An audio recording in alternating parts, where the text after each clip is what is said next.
샬롬, 그리스도의 평강이 영상을 클릭한 여러분 모두에게 이 아침에 충만하게 임하시기를 간절히 바랍니다. 오늘도 형통하십시오. 모든 일에 하나님의 말씀으로 승리하시기를 간절히 빕니다. 오늘은 여호수아서 18장 말씀입니다. 18장 말씀은 이렇게 시작합니다. 이스라엘 자손의 온 회중이 실로에 모여서 거기에 회막을 세웠으며 그 땅은 그들 앞에서 돌아와 정복되었더라. 실로라고 하는 지명이 등장합니다. 여러분 혹시 기억하십니까? 이때까지 여호수아가 어디에 머물러 있었는지 말입니다. 그들의 베이스 캠프는 바로 길갈이라고 하는 곳이었습니다. 또다시 생각나는 장면이 있죠? 할례받은 이야기, 유월절을 지킨 곳, 그곳이 바로 길갈입니다. 애굽의 모든 수치를 잊었다고 선포한 곳이죠. 자, 그곳에서 실로라고 하는 곳으로 거점이 옮겨졌습니다. 특별히 이 실로가 중요한 것은 그곳에 회막, 성막, 하나님의 집이 옮겨졌다는 것입니다. 이곳으로 옮겨진 성막은 사무엘 시대까지 상당히 오랜 기간 동안 실로에 거하게 됩니다. 당연히 신앙적, 종교적 중심지의 역할을 했겠지요. 여러분의 삶의 실로는 어디입니까? 하나님의 집이 어디에 세워졌느냐 하는 것입니다. 신약성경은 우리의 몸이 곧 하나님의 성전이어야 한다고 또 성전이라고 말씀하고 있죠. 그 성전에 하나님이 임재해 계십니까? 하나님의 집에 하나님이 머물지 않는다면 그 집은 껍데기가 되는 거죠. 하나님이 거하실 만한 장소, 하나님이 그 중앙에 위치하는 하나님의 집 그 자체가 되기를 간절히 바랍니다. 더불어서 오늘 말씀 가운데는 여호수아가 이스라엘 백성들을 독려하는 이야기, 책망하는 듯한 이야기가 나옵니다. 여호수아가 이스라엘 자손에게 이르되 너희가 너희 조상의 하나님 여호와께서 너에게 주신 땅을 점령하러 가기를 어느 때까지 지체하겠느냐. 이게 무슨 말입니까? 그들이 땅 분배에 있어서 어느 순간 속도가 멈추어졌다는 것입니다. 요단강 서쪽의 땅을 유다 지파와 에브라임 지파와 므낫세 지파가 이미 분배받았다는 사실은 잘 알고 있죠. 자, 그렇다면 그 다음 지파로 이어져야 할 터인데 땅 분배가 계속되지 않았다는 것입니다. 아마 그 기간이 상당했던 것 같습니다. 왜 이런 일이 일어났을까? 우리는 질문하게 됩니다. 여러분, 어떤 때 해야 될 일이 있음에도 불구하고 멈추게 됩니까? 목적을 잊어버린 이유는 무엇입니까?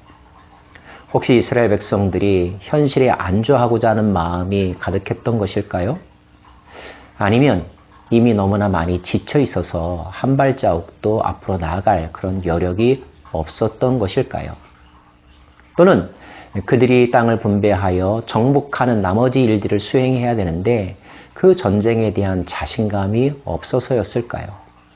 여러 가지 이유들이 있을 것입니다.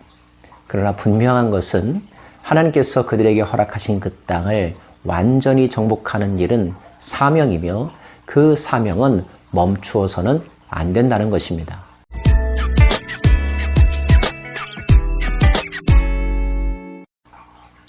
여호수아는 각 지파들을 독려합니다. 지파별로 3명씩 정탐꾼, 즉 조사 인원들을 선출하라고 합니다. 그리고 그들을 각지로 보내서 그들이 차지할 땅들을 그림으로 그려오라고 이야기합니다. 가데스 바네아에서 정탐꾼을 보냈던 이야기, 여리고로 정탐꾼을 보냈던 이야기가 떠오릅니다. 정탐꾼들이 해야 될 일은 무엇입니까? 조사하는 것이죠. 그런데 조사하려면 그 전에 먼저 전제되어야 되는 것이 있습니다. 보는 것입니다. 먼저 보는 자가 리더라는 말이 있습니다. 볼 때 꿈이 생깁니다. 목표의식이 생기고 의욕이 다시 살아나게 되는 거죠. 정탐꾼들은 땅들에 대한 그림을 그려왔습니다. 그 그림을 가지고 제비뽑기를 하여 나머지 7지파에게 나누어 주는 과정이 오늘 말씀의 내용입니다. 제비 뽑는 그 장소가 실로의 회막 앞에서라고 성경은 기록하고 있습니다. 이것은 단지 그들이 그 장소에 모여 회의를 했다는 차원이 아니라 하나님이 계신 곳 앞에서 하나님의 주권과 간섭하심의 모든 것을 맡기고 제비뽑기를 했다는 것을 의미합니다. 제비뽑기에는 사람의 손길이 작용할 여지가 없죠. 사람들은 행운이라고 말합니다. 신앙적으로는 하나님의 절대 주권에 의하여 결정되는 과정, 이것이 제비뽑기였습니다. 제비뽑기는 결정하는 과정을 모두 다 위임하는 것과 동시에 그 결과에 대해서 모든 사람들이 순복한다라고 하는 다짐도 포함되어 있습니다. 비교하지 아니하고 질투하지 아니하고 나에게 하나님께서 맡겨주신 것으로 받아들인다라고 하는 신앙 고백이 이 제비뽑기의 방식 속에 담겨져 있는 것이죠. 우리가 노력해서 쟁취하는 것도 있지만 나의 의지와는 상관없이 나에게 주어지는 것들이 우리 인생에 있습니다. 내가 태어나서 만나는 부모도 역시 나의 의지와는 상관이 없죠. 어느 나라에 태어나는가도 마찬가지입니다. 어떤 건강 상태를 가지고 태어나는가도 여기에 해당되겠죠. 이것은 모두 하나님께서 우리에게 주신 것들입니다. 가끔 우리는 왜 이런 것을 나에게 주셨나 질문하고 싶을 때가 있습니다. 나도 저 사람처럼 더 많은 것을 갖고 태어났더라면 하는 생각을 하기도 하죠.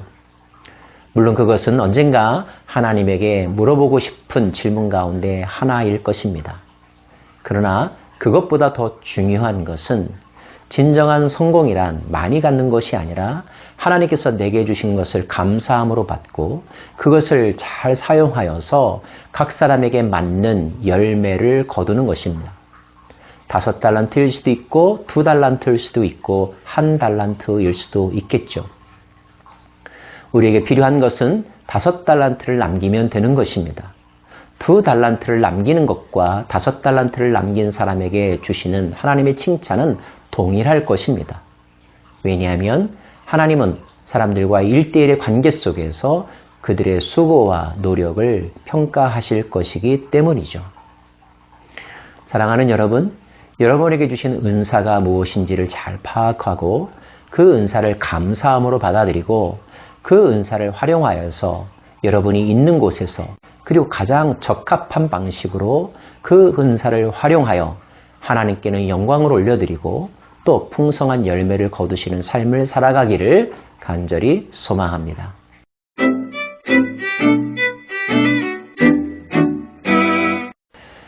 다시 시작된 제비뽑기의 순서에서 처음으로 등장하는 지파는 베냐민 지파입니다. 베냐민은 야곱의 12아들들 가운데서 막내 아들이죠.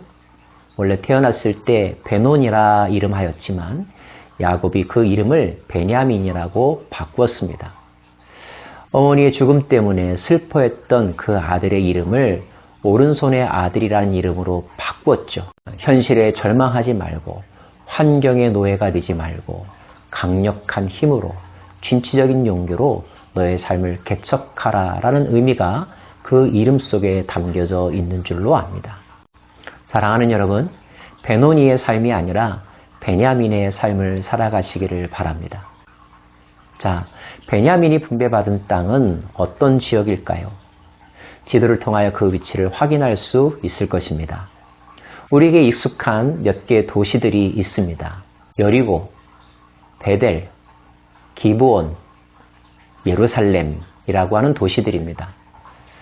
여리고성은 여러분이 너무나 잘 아는 최초의 전쟁에서 대승을 거두었던 하나님의 은혜를 몸소 체험했던 은혜의 장소이죠. 그 여리고성이 베냐민 지파의 땅이 되었습니다. 베델은 역사적으로 유래가 깊죠. 그들의 조상이었던 야곱이 하란 땅으로 갈 때 그곳에서 돌베개를 베고 잠을 잤습니다. 하나님을 만났죠. 그리고 서원했습니다. 이 땅을 하나님의 집이라고 부르겠다고 말이죠. 11조를 드리겠다고 말이죠. 그리고 하나님을 나의 하나님으로 평생 섬기겠다고 서원했던 곳, 그곳이 바로 베델입니다. 기브온, 비록 속아서였지만 화친을 맺어서 이스라엘 공동체로 들어왔던 거민들의 도시입니다. 그들은 성막을 섬기는 자로 사명을 받았죠. 기브온에게 펼쳐진 은혜가 우리들에게도 펼쳐졌다는 사실을 우리는 기억해야 할 것입니다. 또 하나의 도성이 바로 예루살렘입니다. 예루살렘은 높은 고산지대에 위치했던 성읍이었습니다. 여부수족이 그 땅을 차지하고 있었지요. 비록 베냐민 지파의 영토 아래에 있었지만 이 도성은 그 후로도 오랫동안 정복되지 못한 상태로 남아 있었다는 것, 이미 말씀드린 바가 있습니다. 그러고 보면 모든 지파에는 공통적으로 그들이 끝내 이루지 못한 미완성의 영역들이 있다는 것을 깨닫게 됩니다. 다시 한번 우리는 우리에게 주어진 사명이 무엇인가를 되돌아봐야 할 것이고요.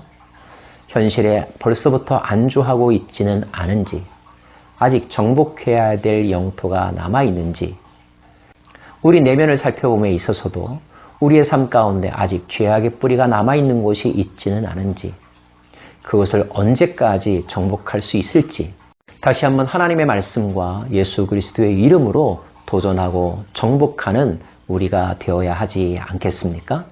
오늘 말씀 가운데서 여호수아의 이 한마디를 마음속에 기억하고 싶습니다.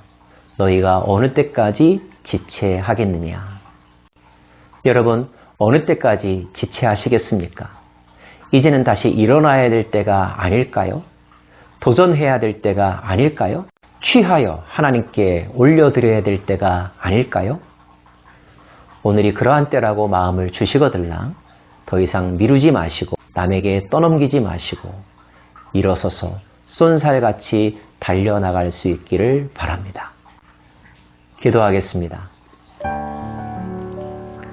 하나님, 성막이 옮겨졌습니다. 좀 더 그들의 삶의 중심으로 하나님의 집이 옮겨졌습니다. 우리의 삶의 중심에도 하나님의 집이 있기를 원합니다. 하나님 앞에서 모든 것들이 결정되어지고 하나님의 말씀하신 바를 제일 먼저 듣고 그 말씀하신 바에 최초로 순종을 결단하는 저희들 되게 하여 주옵소서. 오늘도 우리가 정복해야 될 고지를 바라봅니다. 예수의 이름으로, 예수님의 능력으로, 거룩과 사랑으로 쟁취하며 그 땅을 하나님의 땅으로 바꾸어가는 저희들이 되게 하여 주옵소서. 예수님 이름으로 기도합니다. 아멘.